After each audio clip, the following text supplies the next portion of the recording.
এইবাৰ যিসকল ল'ৰা ছোৱালীয়ে মেট্ৰিক পৰীক্ষা দিব তেওঁলোকৰ ফৰ্ম ফিল আপ অক্টোবৰ মাহৰ 10 তাৰিখে সামৰণি পৰিব।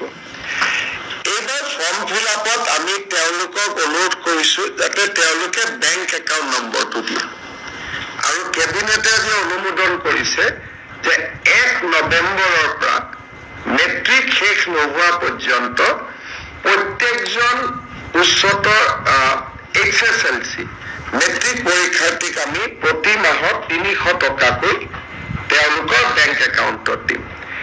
এই টকাখিনি তেওঁলোকে বুকছ কিনিব পাৰিব, নোটবুকছ কিনিব পাৰিব, নিউট্ৰিচিয়াছ ফুড ল'ব পাৰিব।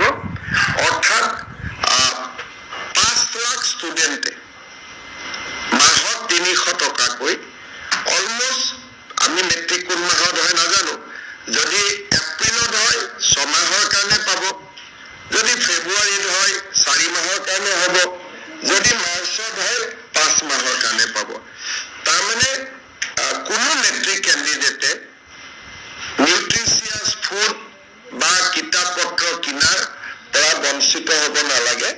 নিজকে মেট্ৰিকৰ কাৰণে প্ৰিপেয়াৰ কৰাৰ কাৰণে তেওঁলোকে 300 টকা লাভ কৰিব প্ৰত্যেক মাহত। আৰু এই আঁচনিটো 1 নৱেম্বৰৰ পৰা কাৰ্যকৰী হ'ব। আপোনালোকে হয়তো ভাবিব যে ল'ৰাবিলাকক ফৰ্ম দিব, নহয়, আমি মেট্ৰিকৰ ফৰ্ম ফিল আপতে তেওঁলোকৰ বেংক একাউণ্ট নম্বৰটো লৈ ল'ম আৰু তেওঁলোকে পোনে পোনে তেওঁলোকক আমি 1 নৱেম্বৰৰ পৰা 300 টকাকৈ দিয়া আমি আৰম্ভ কৰিম।